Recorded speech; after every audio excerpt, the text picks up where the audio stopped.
Kaya sa araw po ito, ang ating pag-uusapan, this year, 2024, ang tema ay The Great Harvest, ang title natin pag-uusapan ay Pagpalain ka ng Diyos. Yan po yan. Ang pinitiwan nyo po, idiniklara nyo po sa katabi nyo, ay para po sa atin yan. At si Lord, nakadesign po talaga tayo para pagpalain ng Diyos. Wala pong aayaw. Amen po ba? Amen! Lahat po ng tao ay gusto po yan. Kakatuwa. Nagre-react siya. Lalo yung may birthday ay bless ni Lord. Amen! At sa title pa lang, papasok pa lang ang ating unang pagsasama dito sa Sukol, yung title na ibinigay na sa atin ng Panginoon ay katanggap-tanggap. Kaaya-aya at napakagandang basahin at pakinggan. Basahin po natin sa Genesis chapter 12, verse 1 to 3. Sabi ko yan, sinabi ni Yahweh kay Abram, lisanin mo ang iyong bayan, ang tahanan ng iyong ama at mga kamag-anak, at pumunta ka sa bayang ituturo ko sa iyo. Verse 2, pararamihin ko ang iyong mga anak at apo at gagawin kong isang malaking bansa, pagpapalain kita at mababantog ang iyong pangalan at magiging pagpapala sa marami. Verse 3, ang sa iyo magpapala ay aking pagpapalain, ngunit kapag sinumpa ka, siya'y aking susumpain. Ang lahat ng mga bansa, pihong ako'y hihimukin. Na tulad mong pinagpala, sila ay pagpapalain. Alam niyo po, si Abram ay hindi pa po Abraham ang kanyang pangalan ng time po ngayon. Kung babalikan po natin ang historical background, ang kasaysayan po ni Abraham ay nag-start sa Genesis chapter 12 hanggang chapter 25. At nakita naman natin, talagang blessed si Abraham kasi siya po ang naging father of faith, father of nation, na kung saan ay tinatawag na siya ang ama ng pananampalataya.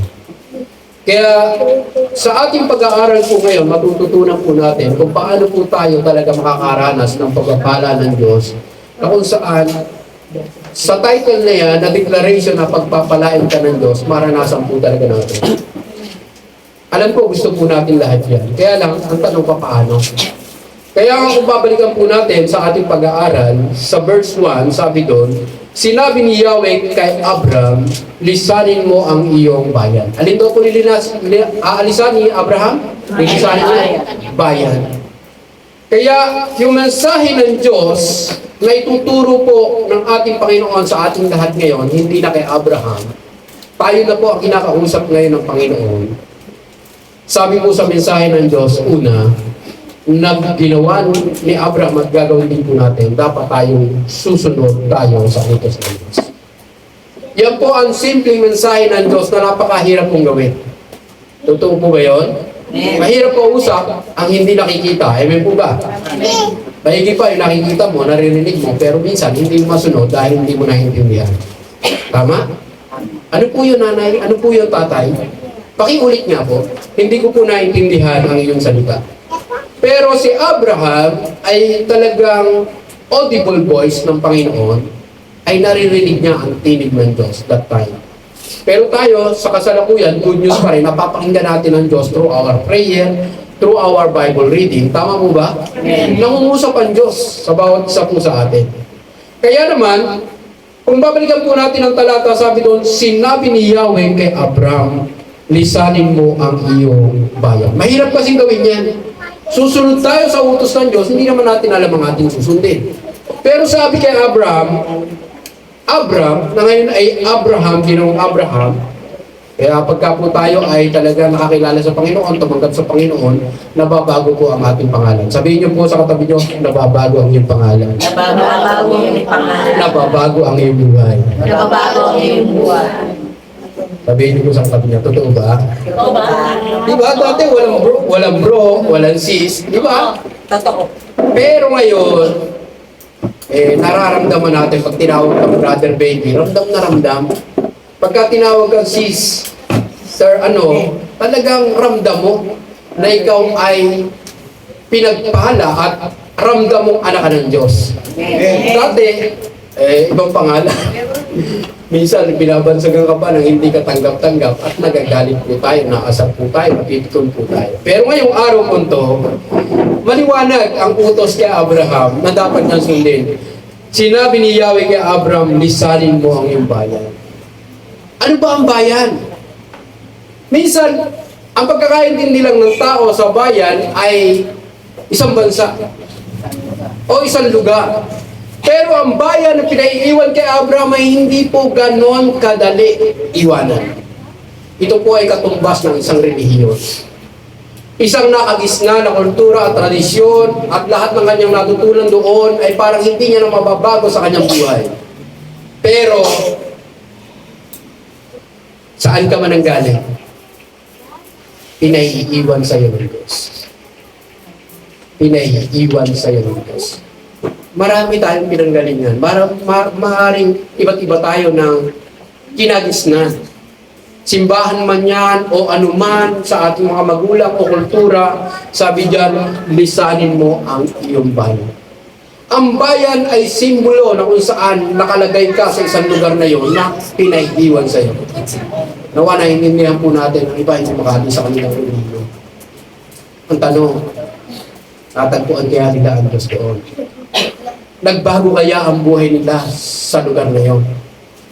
Pero kung itutuloy po natin ang utos ng Panginoon kay Abraham, isa pa lamang po yun na dapat niyang sundin, lisanin mo ang iyong bayan. Maliwanag na po ba yung bayan nyo? Kaya iba nagtatalo-talo pa at bumubulo ang church pagka napunta siya doon. Siya pa nagiging dahilan para gumulo ng isang panibagong church. Kaya iba parang ipakulong palipat-lipat ng church. Pero pagka yung utos ng Diyos, ang tinig ng Diyos ay nadinig po natin kung saan po tayo dinala ng Panginoon. Yun yung nais ng Diyos kung maging bayan. Ano sabi ni Ruth kay Noemi? Kilala niyo po ba si Ruth? Amen. Nasa book of Ruth? Yung kanyang yaran. Alam niyo po, sabi ni Ruth, dahil sabi ni Noemi sa kanyang manugang, wala na yung kanyang asawa, namatay na, yung kanyang dalawang anak, yung manugang na lang naiwan sa kanya, si Orpa at si Ruth, buti na lang naalala ko to, kwento na to. Ano sabi ni Bianan doon sa mga manugang? Iwanan mo na ako. Ako na lang ang pupunta ko doon sa sarili kong bayan, umuwi na kayo sa inyong bayan. Pero ano sabi ni Ruth? Nanindigan siya. Kung saan ka pupunta, doon ako pupunta. Kung sino ang Diyos mo, Diyos ko din. At kung saan bayan ka titira, doon ako titira. Alam niyo po, ito yung relasyon na wala siya dati sa Panginoon. Nais ka marami. At sabi doon, hindi lang bayan ang pinaiwan. Sabi doon, ang tahanan ng iyong ama at ang mga kamag-anak. Alam naman natin, yung ating mga magulang, may kanya-kanyang relihiyon na pinanggalingan, may po ba? Amen. Meron din kanya-kanyang kultura, pag-uugali, at kung ano pa man. Pero ang sabi ng Panginoon kay Abraham, iwanan mo na yan. At ano sabi doon sa dulo? Pumunta ka sa bayang ituturo ko sa iyo. Nakarating na po ba kayo sa bayan na pinapupuntahan sa inyo ni Lord? Amen. Nakuha niyo po ba? Amen. Ngayon ang bayan ng JCLM Kalamba. Amen. Nandun na po tayo. At ngayon ay nasa Barangay Sokol po tayo at ay may JCLM Sokol Outreach na po, isang din pong bayan na pinapuntahan po sa atin ng Panginoon. Iwanan na po natin at kalimutan na yung ating bayang pinagdali. Tama po ba? Amen. Bakit po kaya? Kasi sa bayang itinuturo ng Panginoon kay Abraham, andon ang pagpapala. Amen po ba? Amen. Ramdam niyo po ba? Dito sa JCLM Sokol Outreach, pinagpapala kayo rin. Amen. Alam niyo po, totoo po itong ating pinag-uusapan. Kaya minsan, hahabulin tayo ni Satanas para hindi tayo makapunta sa bayang itinuturo ng Diyos. Sabihin niyo po sa katabi niyo, huwag ka pumayag. Amen. Dito ka pagpapalain ng Diyos. Huwag ka na mag-isip. Sabihin niyo po sa katabi niyo, huwag ka na mag-isip. Si Satanas na mag-aakay sa iyo palayo sa Diyos, Hindi na po obra. Yun po ang good news. At makakapagsama pa tayo ng maraming kaluluwa sa bayang pinili ng Diyos. Amen po ba? Amen. Alam niyo po, ang mensahe ng Panginoon ay buhay sa bawat isa sa atin. Hindi aksidente, plano ng Diyos kaya tayo narito. Yung itinuturong bayan kay Abraham, ang gagawin niya lang, sumunod siya. Ngayon, kaya tayo yan, tayo. Alam ka ng mga kulang. Dapat tayo. Kaya yan ang inilagay ng Panginoon. Tayo. At marami pang idadagdag ang Panginoon na susunod sa utos ng Diyos. Para ano? Hindi para pahirapan. Hindi para pagdusahin. Kundi para pagpalain ayon sa title natin pinag-usapan.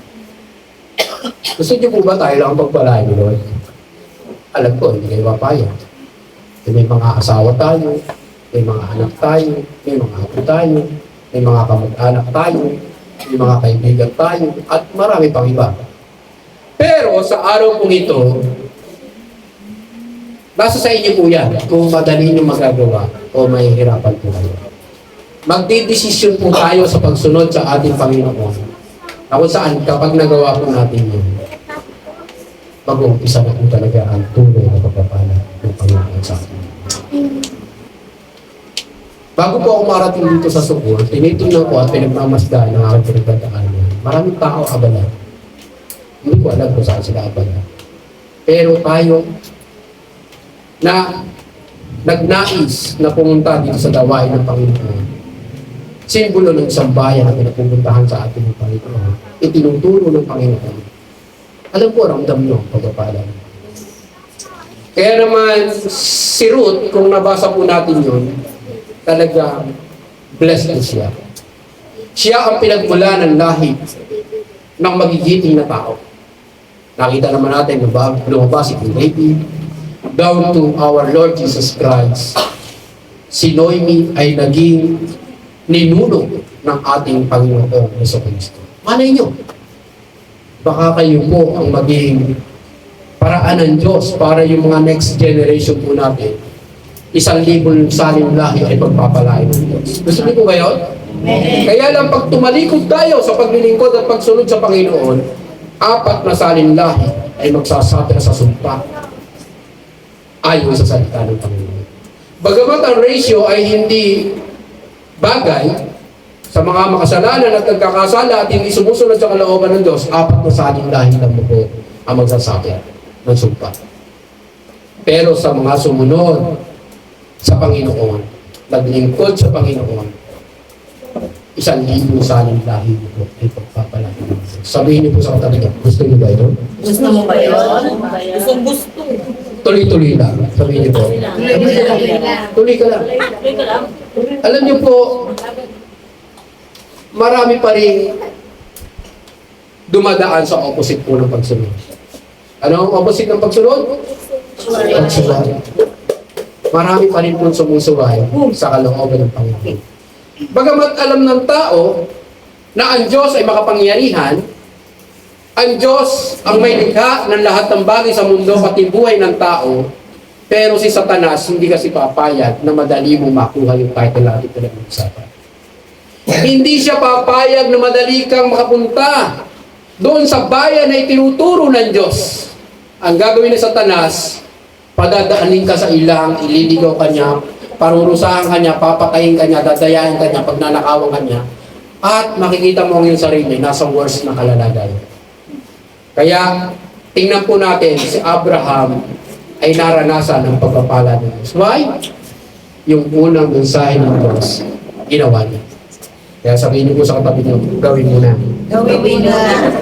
Huwag ka nang magdalawang isip. Kasi alam niyo po, kung tatanungin niyo po si Brother Benji, bakit napakatyaga, nagsusumika, at talagang gustong sumunod sa paglilingkod sa ating Panginoon. Alam niyo po, isasagot ko lang po dyan. Naranasan ko po talaga ang kakaiba sa ating Panginoon. Hindi lang pagpapala eh. Andun pa yung protection niya at lahat nung ma-experience mo na hindi mo ma-experience sa mundo, na kay Lord lang mo matatagpuan. Ay, maranasan mo na lang yung love. kakaiba na po experience. So, hindi ka masusunod sa Panginoon. At pagka ikaw ay nakaranas ng pag-ibig ng Diyos, imposible na hindi bumalong ito sa puso mo, bubukal sa iyong mga labi ang pagmamahal ng Diyos. Yung love na yun, yung mga sumunod na biyaya, sabi ko nga po, andun ang joy. May joy na love with joy. Tama po ba? Andun ang peace, love with peace. Andun ang goodness, love with goodness. Kaya nasa una po yung love, kung dumating man sa dulo na kung saan nandun ang self-control, love with self-control. Kahit pagpigil ka kung walang pagmamahal, hindi mo kayang pigilin. Parang hangin, magwawala ka pa rin. Nakakita na po ba kayo, no? May kalsada, parang hindi niya mapigil talaga sa sarili niya. Mga away. Pero pagka may love with self-control, love with patience, talagang magagawa po natin ang kalooban ng Diyos. Makakasunod po tayo sa utos ng Panginoon. Sabihin niyo po sa katabi niyo, I love you with the love of the Lord. Lagi niyo po itugtong ang with the love of the Lord. Kasi pagka lalaki po yan, baka iba magdating. Tama po ba? At kung babae man yan, baka akala tomboy po. At kung lalaki sa lalaki, baka akala, ay ano ba? Alam niyo po, ang Panginoon ay mabuti. Amen po ba? Ang po natin ng Diyos na buhay.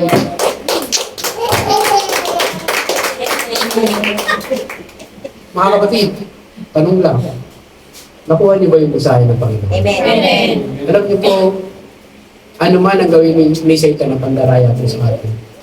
Kung sa ang bayan ng Panginoon tayo pinapunta. At doon natin naranasan ang pag-ibig ng Diyos, ang himala ng Diyos, ang pagpapala ng Diyos, ang pag-iingat ng Diyos.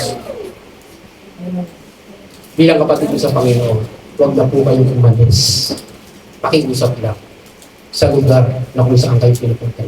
Amen. Iminulat ang inyong spiritual na mata, spiritual na pandinig, na ngayon ay may tamang relasyon tayo sa Diyos. Hayaan niyo pa bang dayain tayo ni Satanas? Sabi niyo po sa katabi niyo, hindi na. Hindi na. Dinig na dinig ni Satan, wala na siya magagawa sa taga-sukol. Lalago at lalago po tayo sa lugar. Ikalawa, para lalo tayong pagpalain ng Panginoon, sabi po doon sa verse 2, pararamihin ko ang iyong mga anak at apo, at gagawin ko isang malaking bansa, pagpapalain kita at mababantog ang iyong pangalan at magiging pagpapala sa marami. Ano po nais ang Panginoon doon? Malaman mo na ikaw ay, dahil sumunod ka, sasagana ang ating buhay. Hindi lang iyo, hindi lang akin, kundi ating buhay. Tayo po lahat, kasama lahat ng taga-sukol. Amen po ba? Amen. Walang iwanan. Kaya nga pangarap ko sa mga lahing Kayselan Sukol Outreach, lahat ay talagang pagpapalain ng Diyos. Merong mga magiging negosyante at marami pang pagpapala ang darating sa atin. Why? Kasi tayo ay masunurin sa ating Panginoon. Masunurin tayo sa ating leader, sa ating tatay, Pastor June. Tama po ba? Amen. Masunurin tayo sa mga leader na inilalagay sa ating buhay ng Panginoon. Alam niyo po, wala nang magagawa sa Satan kahit harangin pa niya ang pagpapala ng Panginoon. Sasagana ang ating buhay. Sabihin niyo po sa katabi niyo, sasagana ang iyong buhay. Sasagana ang iyong buhay. Sumunod ka lang kay Lord. Sumunod ka lang kay Lord. Wala na pong magagawa sa Satan. Alam mo, sasagana. Unang linggo pa lang natin sa Kayselan Sukol Outreach. Itinodo na ng Panginoon ang kanyang binibigay. Amen. Kung dumating man ang sa mga susunod pa natin pagsasama sa lugar na ito, alam na natin. Bakit ka pala ngayon? Andyan na. Ibinibigay na sa atin ng Panginoon. Kaya nga sabi po doon, pararamihin ko ang iyong mga anak at apo. Si Nanay Hermie dati, ang anak lang, biological na mga anak lang. Ngayon, marami na siyang spiritual daughters ng mga anak. Tama po ba? Nakikita niyo po ba yung ating pinag-aaralan? Amen. Si Abraham, kasali na tayo sa lahi ni Abraham.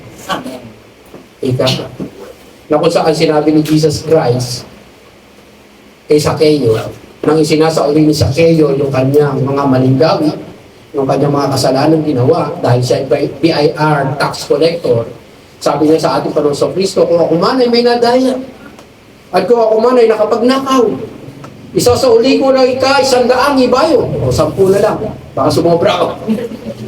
At ipapamahali ko pa ang aking kayaman. Ano sabi sa kanya ni Jesus Christ? Ito man ay dumating sa kanyang tahanan ang kaligtasan at ito man ay lahi ni Abraham. Dumating na po ba ang kaligtasan sa inyong tahanan? Amen. At tayo ay kinikilala ng Diyos ngayon sa ating inawit, tayo ay itinuring na mga anak ng Diyos. Ibig sabihin, tayo ay lahi ni Abraham. Kaya nga, hindi po tayo naliligaw sa G12 vision, sa G12 purpose, sa G12 goal, at sa G12 system. Makita po natin, ngayon nag-iisa ka. Pero ang tingin sa iyo ng Panginoon, 12 ka. Sabihin niyo po sa katabi niyo, 12 ka. 12 ka. Laki lang Diba? Kasi sabi po dyan, kaya sasagana ang ating buhay, sabi po doon, pararamihin ko ang iyong mga anak at apo, ito yung lahi. Na kung saan darami ang lahi, hindi lahi ni Satanas. Amen po ba? Amen po ba yun? Alam niyo po, ang nais ng Diyos na paramihin at pasaganahin ay yung mga anak ng Diyos talaga. Anak ng Diyos na kung saan nagmamahal sa Diyos, sumasamba sa Diyos, naglilingkod sa Diyos.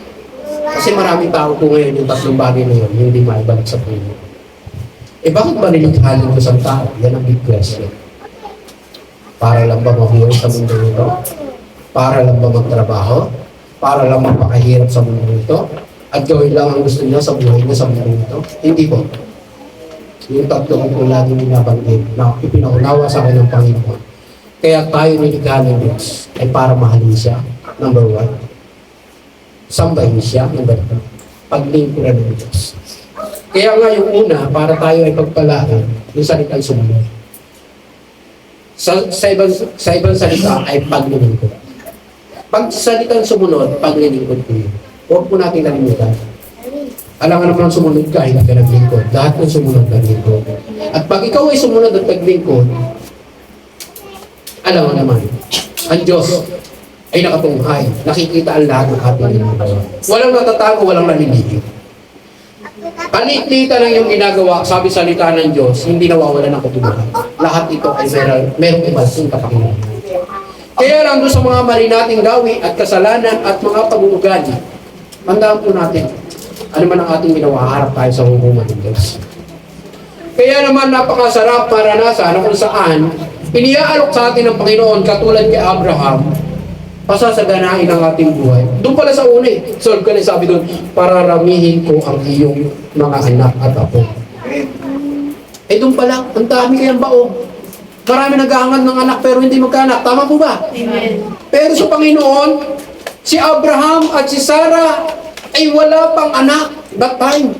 75 years old na siya ay kausapin ng Diyos. Ilang taon sila bago magkaanak? I think 100 years na sila. 100 taon na ang age nila sa mundong ito. Doon pa lang sila magkakaroon ng anak. Pero at least sa ating Panginoon, may pag-asa. Amen po ba? Amen. Kaya naman sa araw kong ito, sabi pa doon, gagawin kong isang malaking bansa. Tawin nga po kayo sa paligid, malaki na ba ang sukol? Alam niyo po, walang malaki kung walang maliit. Huwag po tayong pa-discourage kay Sita. Alam natin, minsan, parang habang hanggang ngayon, year 2024 na, ang title pa naman pag-uusapan, ang tema pa naman pag-uusapan, The Great Harvest. Eh, inihahanda po tayo ng Panginoon sa harvest na yan. Kailangan tayo maging, ano ulam? Dagtungan natin ang ilan. Harvesters. Harvester. Ano gagawa? Tayo po ang mag-harvest. Kaya ano sabi ni Jesus Christ sa kanyang mga disciple? Ipinakita ang yield. Hinog na ang aanihin. Pero ano problema? Kulang ang mag-aani. Sa Sokol Outreach, taas na po ang mga kamay ng mga nag-aani. Mga cell leader. Ay, nag-ano na tayo. O, taas ang kamay. Yung mga nag-evangelize na dyan, nagsishare na ng salita ng Diyos. Sabihin niyo po, pagpapalain ka ni Lord. Pagpapalain tayo, Lord. Nakahanda na po ba kayo sa mga anihin? Amen. Kaya nga po tayo may life class po dito, may training, para ihanda po tayo sa great harvest. Habang dumarami ang tagapag-ani, handa ng anihin, yung tinuturo ng Panginoon. Ano ang sabi ni Jesus Christ sa kanyang mga disciple, kung nabasa niyo po yun, ipanalangin niyo sa Ama na magpadala pa siya ng mga tagapag-ani. Kaya nga po tayo nagte-training po ngayon, pinagte-train po natin yung nagla-life class. Balang araw, ay kaisa po natin sila sa mga tagapag-ani. Kaya maunawaan po natin yung tinuturo po sa atin ng Panginoon, nasa mali po tayong lugar, nasa Sukol. Pero nakakatuwa, nakarating na ng Tagla, Los Baños, na Banson, at karating, barangay nito ay ipaabot sa atin ng Panginoon. Kaya nga, sa ating pinag-aaralan, sinasabi kay Abraham, pararamihin ko ang iyong mga anak at anak. At sabi pa doon, gagawin kong isang malaking bansa. Ang isang mega church, bago naging mega church, inaalala ba kayo ng malalaking church? JM, CCM, Victory. Pero mapalad po tayo. Tayo ang gagamitin ng Diyos sa maliit na bansa. Amen po ba? Amen. Napalala po ng Diyos. Mula kay Abraham, down to Isaac, down to Jacob, down to Joseph and his brothers, to Moses, at makita natin, kay Jacob pa lang nangyari na ang malaking bansa. Yung bansang Israel na tinatawag ng Panginoon. Sabihin niyo po sa katabi niyo, mapalad ka. Mapalad ka. Ikaw ang gagamitin nito. Ikaw ang gagamitin. Para maging malaking bansa ang Sukol. Tama po ba? Baka mamaya, dun sa outreach ng JCL and Sukol, pag kahit naging charge, mamumuha pa ito ng ibang outreach. Amen. Hindi ko alam, baka anak na ni Jen, ipapasuto. Amen. O anak ni Sister Mary Ann. Gusto niyo po ba lahat kayo sa magkitigo? Depende sa magiging lahi niyo. Kung magpapatuloy siya sa biyaya ng ating Panginoon. Nadinig naman natin yung testimony doon sa 3 days prayer and fasting. Yung naglingkod sa Panginoon, nung mamatay sila, hindi, yung next generation nila, hindi na naglingkod sa Panginoon. Pinutol na nila yung blessing.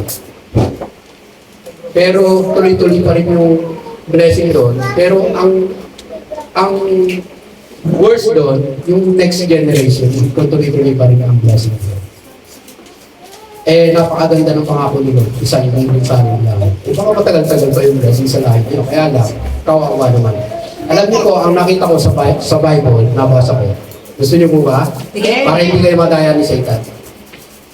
Ang tao, kahit nasa ilalim siya ng sumpa, kunwari, yung ninuno ko, pinanggalingan ko, sa bungero, babaero, lahat ng numero, nasa kanila lahat. Ngayon, bigulano yung lolo mo eh. At ang kwento ni Tatang, talagang worst ang bisyo ng lolo ko. Ang malawak na asyenda o lupain ay nagubos niya sa kanyang ginagawang mga mali at kasalanan. Pero nang dumating na sa lahi ko, kay Tatang nakita ko pa yung sumpa. Hindi pa niya nakat.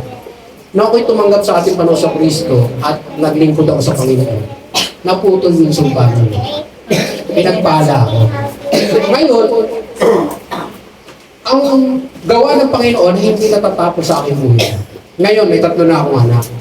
Ngayon, ginagawa ko ang pinakamabuti at best para bilang tatay sa kanila. Itinuturo ko sa kanila ang daan ng Panginoon, hindi yung dating daan, kundi yung daan ng Panginoon na sumunod sila, sabi dun sa una natin, para sumagana ang kanilang buhay, nasa kanila po kung magpapatuloy sila sa Panginoon. Nakuha niyo mo ba? Alam naman natin, pwede na maputol sa kanila ang biyaya ng Panginoon at lumipat ang sumpa, hindi man sa kanila, kung sa magiging salin lahi. Kaya huwag po tayo magtaka na merong mga tao kahit anong pagsusumikap, hindi makanasan yung parte natin pag-usap. Sana hindi po tayo yun. Magkaroon tayo ng realization yun sa itinuturo ng Panginoon. Sana hindi tayo yun. At kung tayo man yun, na nasa ilalim pa ng sumpa, putulin na po natin. Kasi papaano sasagana ang ating buhay kung doon pa lang sa una, sablay. Ano yung una? Mensahe ng Diyos? Sumunod. Sumunod tayo sa Diyos. Nakasulat na nga doon susunod.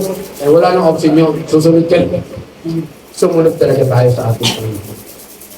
Alam niyo po, sa buhay ni Abraham, makikita po natin sa ating pagbasa, blessed po siya, pinagpala po siya. At sabi po doon, hindi lang gagawin malaking bansa, kundi pagpapalain kita, sabi doon natin kinuha yun, at mababantog ang iyong pangalan. Si Abraham, wala na tayo sa mundong ito, pero yung next generation natin, makikilala pa rin si Abraham. Pero lalo higit makikilala ang Diyos na makapangyarihan. Tama po ba? Kaya ang nakakalungkot nung panahon ni Joseph. Kaya muling napailalim sa ilalim ng sumpa ang Israel. Naalipin sa bansang Ehipto. May bayan na nga na pinapupuntahan kay Abraham. Ano yung bayan na yun? Yung promised land. Na ngayon ay tinatawag na bansang Israel. Amen po ba? Naginigyera ng huwag na natin banggitin. Baka bawal. Alam niyo po, alam naman natin na ang bansang pinili ng Diyos ay protektahan ng Diyos. Pagpapalain ng Diyos. Pagtatagumpayin ng Diyos. At makakaranas ng himala ng Diyos. Gusto niyo po ba yun? Yes. Palakpakan po natin ang Diyos. Alam niyo po, napakabuti ng Panginoon. Bata nga, nagre-react. Parang unawa niya pa sa kanyang murang edad. Sabi doon, at mababantog ang iyong pangalan at magiging pagpapala ka sa marami. Ito po ay gagawin pagpapala sa marami. Sabihin niyo po, blessing ka sa akin. Blessing ka sa akin. At blessing ka rin sa iba. At blessing ka rin sa iba. Ramdam niyo po ba itong ating pinag-uusapan? Amen.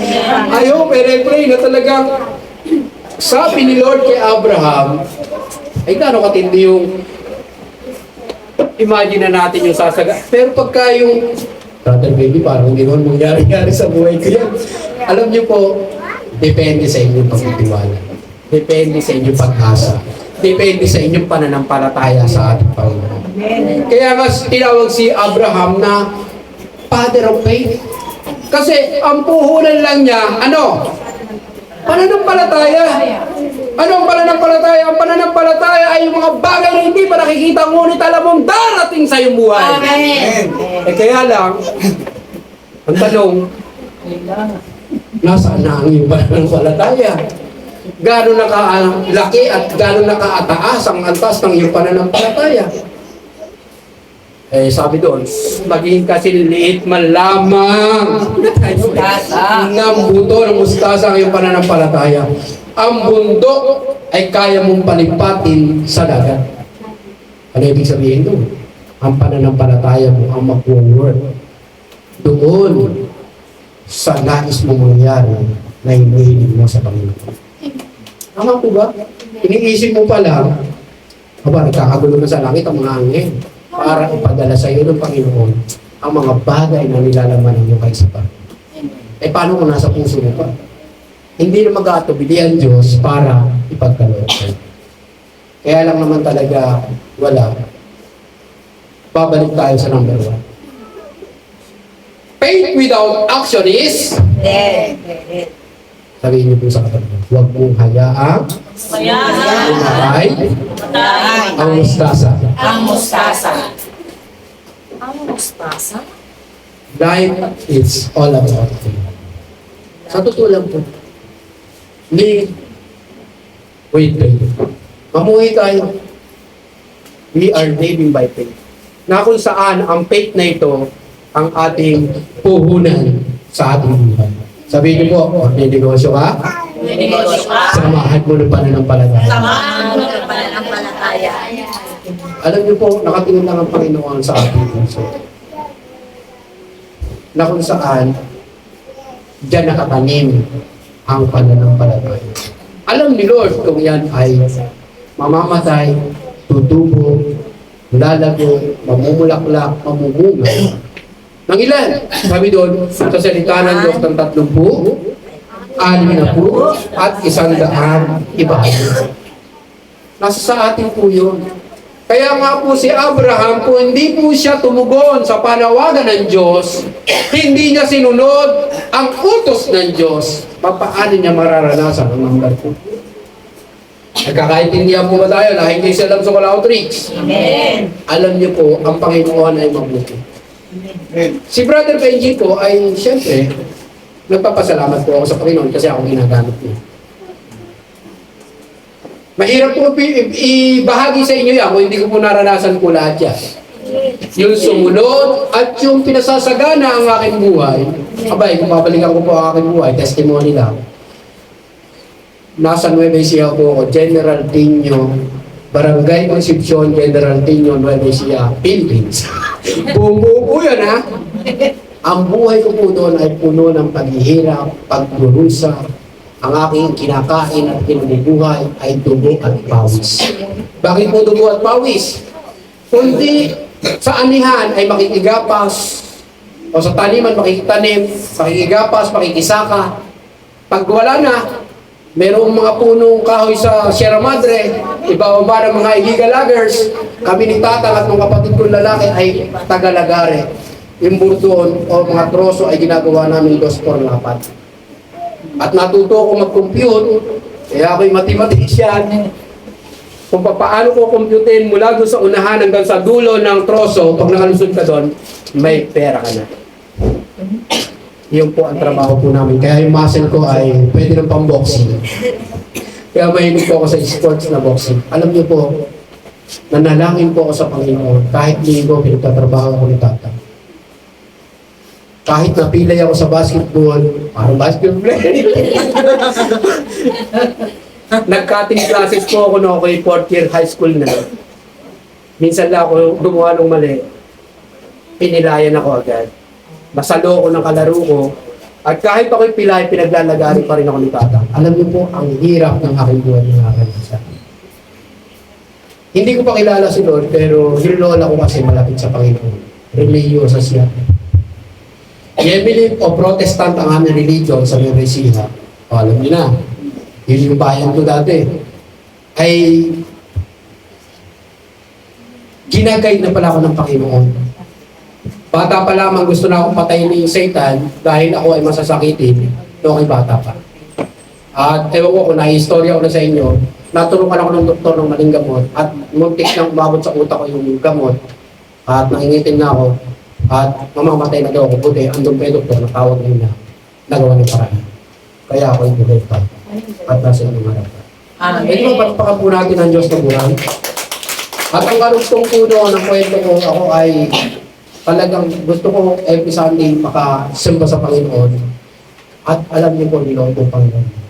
Mula sa Nueva Ecija, inahaw ako ng Panginoon. Parang Egypt, dinala ako dito sa Laguna. Kaya talagang totoo yung kantang Laguna. Laguna, nang ito'y marating ko, para bang ako'y nagbago. Yeah! Ang ganun. Mga taga Laguna kung gawa kayo lahat. Alam niyo po, pero ang totoo sa kanta na yun, si Lord ang nagbago ng ating buhay. Amen. Amen. Balik tayo sa salita ng Panginoon, si Joseph ay ginawa. Ipinurumot ng Panginoon, pinagpala ng Diyos. Sumagala ang buhay sa lugar ng Egypt. Why? Kasi meron ng Diyos na nagpala sa kanyang buhay. Na-born again ang Pharaoh at that time ni Joseph. Imagine ha, nakakilala, ibig sabihin pagka na-born again means experience, great experience natin sa Panginoon. Amen. Pag na-experience niyo, ikaw mismo ang magsasabi at magta-testimony ng Diyos sa buhay. May Diyos na mga pangyayarihan na nagmamahal, nagpapala at nag-iingat sa buhay ng tao. Nakita natin sa buhay ni Joseph. Kaya lang nakakalungkot, after na mamatay ni Joseph, hindi na nakapag-evangelisi ang mga pinili ng Diyos. Wala nang sa leader, wala nang pastor na nagbahagi sa bagong Pharaoh at sa mga leader ng Egypt. Nalimutan na ang Diyos. Ano nangyari? Naalipin muli ang bansang Israel sa lugar ng Egypt dahil hindi pa sila nakakaalis.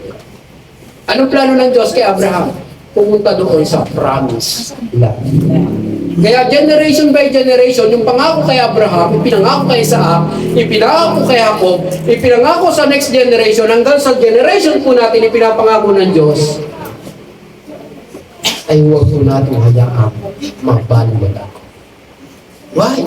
Kasi ang pangako ni Lord, sasagana ang iyong buhay. Sasagana ang kanyang buhay. Sasagana ang ating buhay. Imagine kung ang ating pamilya yan, isang magulang nga lang, makita niya lang yung isa lang, ay mapariwara at mapahamak at makita niyang worse ang kalalagayan. Di ba ang lungkot ng magulang? Paano pa kaya ang amang nasa langit na kung saan hindi natin maranasan yung kanyang iniaalok ng pangako sa ating buhay? At sabi doon, magiging pagpapala ka sa marami. Paano ang magiging pagpapala, magiging taluyan ng pagpapala ng Diyos kung hindi naman natin nararanasan na ikaw ay pinasasagana ng Diyos. At minsan question mark pa sa iyong isipan, sa iyong pananampalataya at pagtitiwala sa Diyos, na talaga bang sasagana ang aking buhay? Kayo po ang makakasagot niyo sa tulong ng Panginoon. Alam niyo po, nakita na natin, binabasa natin ang Biblia, Genesis to Revelation. Maraming lingkod ng Diyos ang sumunod at naranasan sila. Marami na rin akong pastor na napakinggan. Sa paglilingkod sa Diyos ay walang nalugi. Lahat ay nagtagumpay at pinagpay. At mararanasan po natin. Kaya naman, alam natin na ang Panginoon natin ay kayang-kayang lang naman. Walang imposible sa Diyos. Sabihin niyo po sa katabi niyo, walang imposible kay Lord. Madali lang yan eh. Para sa Panginoon. Pero sa ating mga tao, talagang mahirap po yan. Kasi nagkaroon ng sumpa ng panahon ni Eva at ni Adan. Ano sabi doon sa lalaki? Ang lahat ng kakainin ng iyong pamilya at kakainin mo at lahat ng makakamtan mo ay galing sa papagal mo, pagpapawisan mo. Hindi po tayo exempted dun sa sumpa niyo. Pero, nang tanggapin natin si Jesus Christ, ano sabi niya sa John 10:10? Reminder, na parito lamang ang kaaway para mandaya, magnakaw, magwasak at pumatay ng ang i-memorize natin. Kasunod nun. Ano sabi doon? Ako ay naparito, sabay-sabay po tayo, sabi ni Jesus Christ sa atin ito, ako ay naparito para bigyan ka ng isang buhay na ganap at kasiyasiya. Tanungin niyo po sarili niyo at katabi niyo, sis, bro, ganap na ba? Kasiyasiya na ba ang buhay mo? Alam niyo po, yung mabago lang ang ating buhay, ganap na at kasiyasiya na natin. Pagpapala ka na sa kapitbahay. Pagpapala ka na sa pamilya. Ang tanong, nabago ba talaga ang ating buhay? Yung nabago ang ating buhay, may testimony tayo na kung saan napapupurihan ng Diyos. Yun yung nakaranas ng kagalingan, ay pagsigawan mo na. Pinagaling ako ng Diyos. Pagpapala na yun sa marami. Why? Kasi maraming may karamdaman. Amen po ba? Amen. Yung ikaw ay walang-wala, pinagpala. Aba, sumigaw ka na. Pinagpala ako ng Diyos. Hindi pinalo ako ng Diyos. Iba po yun. Nakuha niyo po ba? Amen. Paano mo sasabihin sa kapitbahay mo, sa mahal mo sa buhay, mahal ka ni Lord? Hindi naman totoong nararanasan ng pagmamahal. Kaya nga po, sinasabi ko nga po sa buhay na ito, bago ka magsalita, bago ka magutos, bago ka magturo, siguraduhin mo, ikaw yung unang nakain sa Pilipinas. Parang pagkain, bago mo sabihin masarap, siguraduhin mo na tikman nila at nakain mo yung pagkain mo, sasabihin mo sa kanila. At ipopromote mo sa kanila. Tama ba ba, Sister Rosalie? Yung pinopromote mo sa social media? Ay, ito may available po rito, sarap to. Dapat may masarap. Talaga naman, dadayuhin ka kahit pa nasa ibang bayan po yun.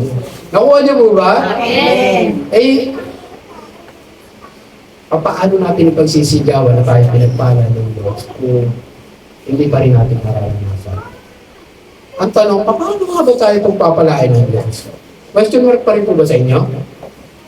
Balikan din number 1. Ganun lang kadali. Yun lang po talaga sikreto, wala nang iba. Binasa ko na po lahat yan. Lahat ng sumunod. O walang ibang gagawin ng Diyos. Ano sabi ng mga preacher doon sa 3 days prayer and fasting? Bigyan mo ng pinakamagandang dahilan ng Diyos para pagpalain ka. Anong dahilan? Sumunod. Gipin na. Hindi na tayo magtataguan. Kahit si Satan, hindi na tayo makikipagtaguan kay Satan. Alam na natin ang ating gagawin. Amen po ba? Amen. Sabihin niyo po sa katabi niyo, alam mo na yun. Alam na. Gawin mo na lang.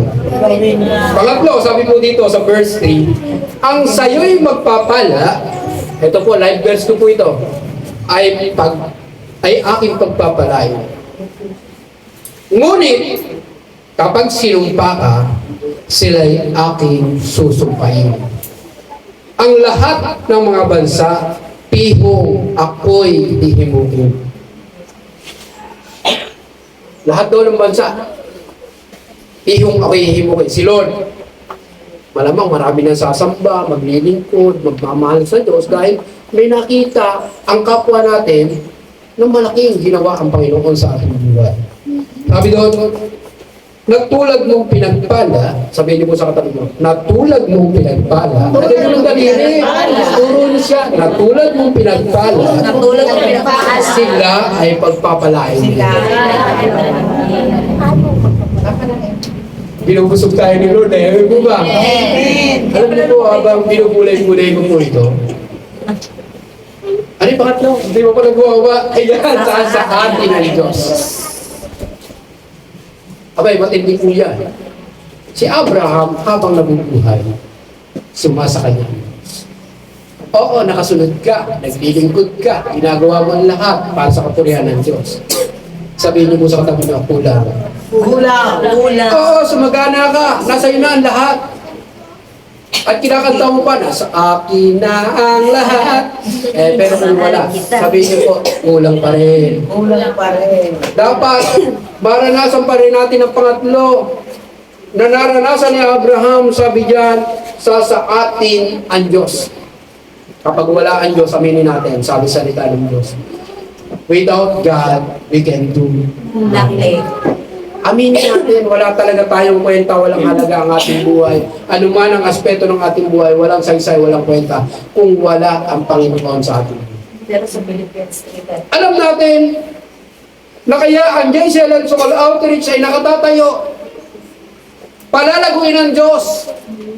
Pagpapalain ng Diyos at gagawin ng Diyos ang mabuti sa ating mga buhay dahil kasama natin ang Diyos. Sabihin po natin, kasama natin ang Diyos. kasama natin ang Diyos. No, di ako malulunod, di ako matatakot, kasama natin ang Diyos. Dumaan man ako, sabay-sabaw. Di ako masusunod. Kanya. Dumaan ako sa apoy. Di ako masusunod. Balang ay. Nagsasayaw yung ating kaliwat kanan yata yung ating boses. At pati lyrics. Alam niyo po, nakakatuwa. Alam niyo po, pag ako hindi nakangiti, parang hindi ko ramdaman ang presensya ng Diyos. Pag ako'y nakangiti, feel na feel ko po ang presensya ng Diyos. Amen. Tanungin niyo nga po katabi niyo, ramdam mo ba ang presensya ng Diyos? Ramdam mo ba? Kasi ang kasunod ng presence, power ng Lord. Amen. Kikita sa kapangyarihan ng Diyos sa mga natin. Pangatlo, yung miracle ng Panginoon. Mararanasan natin. Ano daw po? Sa atin ng Diyos. Pag sa atin ng Diyos, siyempre, sabi doon, kung sino man ang magpala kay Brother Benji, pagpapalain mo. Yun naman ang, kaya ito yung pinanghawakan ko eh. Lahat na nagpala sa akin, ibinless talaga ng Panginoon. Kaya mag-expect po kayo kasi ito ay ibinless niyo po ang abang lingkod na ito. Expect niyo po ibinless po ng Panginoon. Alam ko, yung part po nito, ng blessing na to, ay expect niyo po, ibinless po kayo nito. Kaya lang, sabi ko sa pangalawa, ngunit, itong matindi dito. Kapag sinumpa ka, sila'y aking susumpa. Kaya kung sino yung susumpa kay Brother Benji, Gusto niyo i-testify ko yung lahat ng sumumpa sa akin, ng lahit sa akin? Alam niyo po kung ano nangyari sa kanila? Gusto niyo malaman? Amen. Pinatay talaga na dyan eh. Totoo po yun. Ah? Patay na sila lahat. Wag na kayong mag-iisip ha. Hindi, mag-isip kayo ng kaunting pagkakamali. Anong verse pa dyan? Don't touch the anointed O, one. don't touch. Don't touch. Anointed eh. Hindi ko alam kung anointed ako. Si Lord lang nakakaalam po noon. Mahirap namang buhatin ko bang buo nito. Alam ko ba? Pero kayo din po ang makakapagpatutuo, makakapag-testify kung ano na-experience natin sa Panginoon. Yes. Buhay kayo patutuo. Kung ano nakikita nyo sa buhay ni Brother Benji na kung saan, ito ba talaga yung pinipreach ni Brother Benji nangyari sa kanyang buhay? Kayo po ang makakita. Kayo po ang magpapatutuo, hindi na ako. Na kung saan, kaya ako naibabahagi po ito sa lahing Jason Soul Outreach. Alam niyo po, patutuo ko po sa inyo na ako i-assign sa main church. Pinagpala si April. Amen. At saka yung kasama niya. Sila lang andun. Nalulungkot si Pastor. Asa na kayo? Naramdaman niyo ba yan? Asa na kayo mga taga-Sukol? Pero excited po kami noon. Oh, I'm sorry dahil hindi ko kayo nasundo, pero nagpaalam po ako sa inyo. Oo, hindi, Hindi ko naiintindihan po kayo namin. talaga, oo. Alam ko naiintindihan niyo. Mahal niyo ako, di mo? Siyempre. Lalo tigit, mahal mo si Lord. Ramdam na ramdam ko po ang kapangyarihan ng Diyos doon. Alam niyo po, may kumamay sa akin pagkatapos ko mag-preach. May palaman. Amen. Mayonnaise? Masarap pa sa mayonnaise. Masarap pa sa mayonnaise. Violet. Talagang yung ikalawang mensahe ng Diyos, Ninoy. talagang pinagpala po. Alaya. At nung buksan ko po yung love gift na ibinigay ni brother po, na-expect ko po, ang love gift ko po ay ganito lang, pero naging ganyan, Wow. talagang sabi ko, Lord, bahala ka na kung kakat. Totoo po itong aking pinapatutunan po sa inyo. Talagang ipinagpe-pray ko po yung mga pangalan ng tao na yun, hindi ko babanggitin. Yung mga kapatiran na talagang hindi ko ina-expect. Nasabi ko po, ako ba, maiyak ako. Sinabi ko sa akin buhay, Lord, saan pa ako pupunta? Tatalikod pa ba ako sa iyo o talagang gusto ko pa bang bumalik sa ilalim ng sumpa? Andito na ako sa biyaya mo. Sa akin, alam niyo po, i-promote man ako ng Panginoon o hindi, alam ko yung promotion sinagad niya sa akin ng Panginoon. Amen. Ang mga seremonya na lang na gagawin ng tao na gagamitin ng Diyos para ang abang lingkod na ito ay talagang totally i-promote ng Panginoon at wala nang magawa sa Satan talaga. Kalooban ng Diyos ang mangyari. Hindi ang aking kalooban. Meron yung nagtatanong, Brother Wendy, may i-ordain na pala sa CCP. Bakit ikaw hindi pa? Ang sagot ko, God's name and si Lord ang talaga magtatakda ng lahat ng bagay. According to Book of Mangaral. The Tama time po ba? is Nabasa niyo po yun? Yes. Lahat ng panahon ay nakatakda na mangyayari sa buhay ng tao. Paulit lang. Kahit sa buhay ni Abraham, ngayon ay nasa ating generation eh. Alam natin, hangarin natin na hindi lamang tayo makasunod, sumagana ang ating buhay, kundi sumaating ng Diyos. Amen. Alam niyo po, wala nang ibang beses na pagpapala, kundi sumaating ng Diyos. Inuulit-ulit ko po at ulitin ko pa. Walang halaga na maitutumbas sa experience ng tao na ang Diyos ay suma sa Kanya. Amen. Tandaan po natin yan. At ang tanong, kailan natin naranasan ng Panginoon sa ating buhay? Nung lang ba tayo ay pinagpala? Nung lang ba tayo ay iningatan ng Panginoon? Nung lang ba tayo ay pinagtagumpay ng Panginoon? Nung tayo ay nakaranas ng himala ng Diyos, doon lang ba natin naranasan ang presensya ng ating Panginoon? Ang tanong, papaano na kung worse ang iyong kalalagayan? Yan kaya ay mararanasan mo pa rin sa iyong buhay? Nasasaatin ng Diyos? Maraming tao na napakinggan ko, wala ang Diyos. Walang himala. Nasaan ang Diyos? At sila ay sinusumpa at sinisisi ang Diyos. Alam niyo po, sa katotohanan at katotohanan, habang binabasa natin ang book of Genesis to Revelation, nagpakilala ang Diyos. At sabi ng Apostol Pablo, na inuulit-ulit ko rin, na hindi nawawala sa puso't isipan ko, wala siyang pinakahangad sa kanyang buhay, kundi makilala para lubusan ang ating Panginoon sa Kristo. Tanungin niyo po katabi niyo, kilala mo ba si Jesus? O mas kilala mo si Facebook? Tama po ba? Minsan nakakahiya kay Lord. Talagang kahit mga bata po ngayon, mas kilala pa ang social media kaysa ating Panginoon. Tama po ba?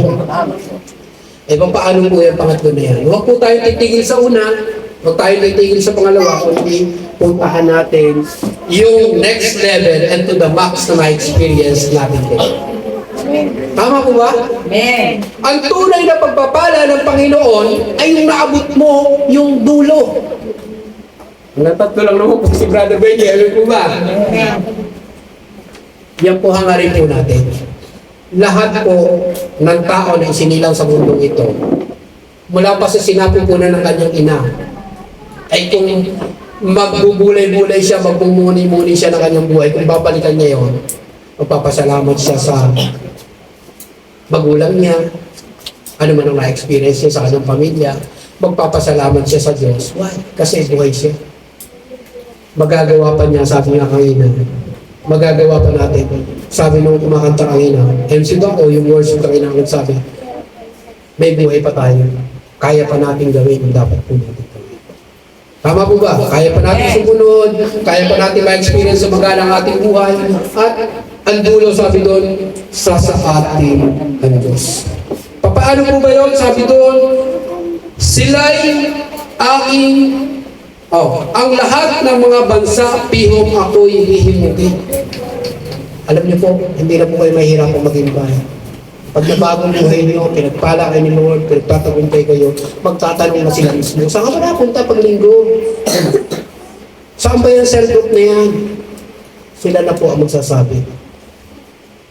Eh lalo na sa bahay-bahay po natin ginaganap ang ating cell group, makikita ng marami yung ating ginagawa. Amen po ba? Amen.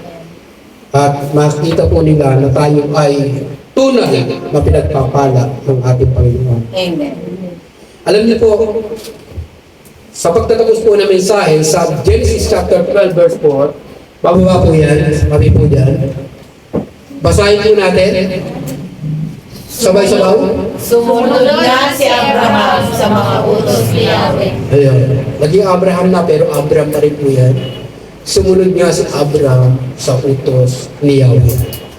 At sabi doon, nang sumunod si Abraham, nilisan niya ang Haran noong siya'y 75 taon. 75 years old si Abraham nang kanyang lisanin ang lugar ng bayan ng kanyang mga magulang o ninuno. Tayo po, ilang taon na po ngayon, kayo po nakakaalam. May edad ka man o bata ka pa, alam mo na may papupuntahan sa iyo si Lord. Ano ibig sabihin po doon? May magandang future po kayo sa ating Panginoon. Sabihin niyo po sa katabi niyo, may magandang future ka kay Lord. May magandang future tayo. Alam niyo po, totoo po lahat ito. Kaya lang naman tayo nagkakaroon ng great future o magandang hinaharap sa buhay dahil sa Panginoon. Without God, nakita ko na ang buhay. Worse ang kalalabasan ng buhay ng tao. Kayo po ang nakaka-experience. Yung ating pinag-usapan ay hindi magbabaliwala.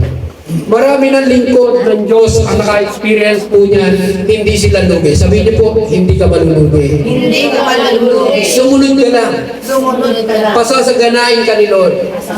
At sasayo pa ang presensya ng Panginoon. Saan ka man pumaroon, sabi doon. Sabi doon, hindi kita iiwan. Hindi pababayaan. Hindi pababayaan. O, trivia lang, saan yun muna ba sa'yo? Bahala ka, Brother Benji. Hebrews 13:5. Galing yung tatay mo, para natin si Lord! Life verse ko din po yan. Hindi niya tayo iwan ng abangan. Diba ang sarap? Hebrew 13:5. Alam niyo po, ang mensahe ng Diyos ay hindi mababaliwala sa ating buhay. Bata ka man, o may edad ka man, kung nadinig mo ang tinig ng Diyos, maglaro ito sa iyong isip at pumasok sa iyong puso upang ito ang ikilos at igawa mo sa pananampalataya sa ating Panginoon. Pinagpala po ba tayo ng ating Panginoon? Amen. Kaya alam niyo po, napakabuti po ng Panginoon. Buti na lang nakikisama itong mic na to. Alam niyo po, ang Diyos ay napakabuti. Yan ang po yung aking salitang maiiwan. At lahat po tayo narito, kahit yung bata na nagre-react. Sino ba yung bata na nagre-react na yun? Si Pilis. Si Phyllis by faith pala yun. Si Phyllis by faith. Ay talaga namang nagre-react na batang-batang edad pa. Alam ko, lahat po tayo, alam natin ang katotohanan ng salita ng Diyos. Ma-experience natin kay Lord yan. Ang sikreto lang talaga ng matagumpay na tao, na pinagpala na tao ng Diyos, ay yung una. Ano una? Wake up lang. Susunod. Pangalawa, Sasagana. pangatlo, Sasahatin. kung nasaan na po kayong tatlong yan, na-experience yung kay Lord yan, huwag na po kayo matubayo at magpuri at magpasalamat sa Panginoon.